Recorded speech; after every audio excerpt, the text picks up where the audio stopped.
अस्सलामुअलैकुम बच्चों, ये क्लास फर्स्ट गोब्रियो मजमून सब्जेक्ट सोन इंग्लिश टॉपिक सोन आज sound of Z.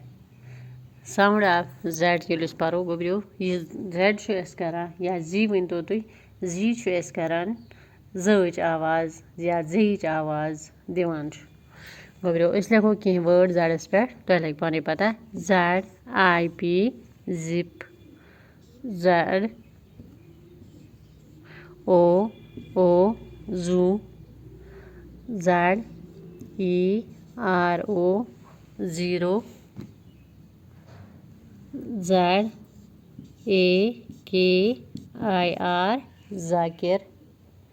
ZUHA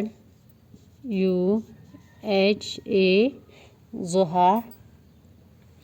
ZEBRA zebra ZIVAME zwam ZOMATO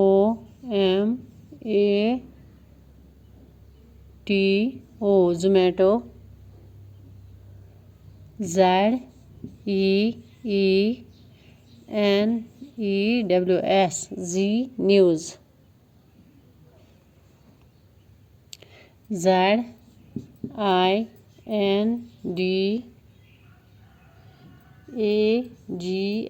ZINDAGI जिंदगी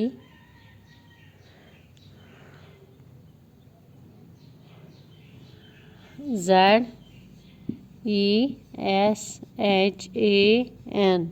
जीशान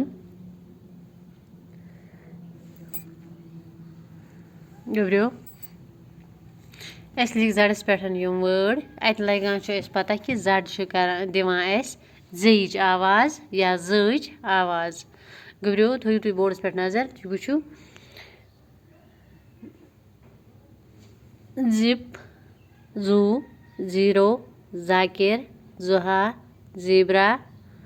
ज़वैम जोमेटो जी न्यूज़ जिंदगी जीशान इथे पे लिखो तुम गोब्रियो वर्ड सारी पन्नी कॉपी पे तुम गई वर्ड लिखन प्रैक्टिस तो बे लगे तुम पता आज मकलो गोब्रियो वर्डन हज साउंड यानी साउंड ऑफ लेटर्स मकलो आज वर्डन हज न कि लेटरन हज साउंड गोब्रियो A to Z तान कोर सारन हुंद साउंड पहचान यानी तुम लोगमुत पता कि कुस लेटर कुस साउंड दिवान।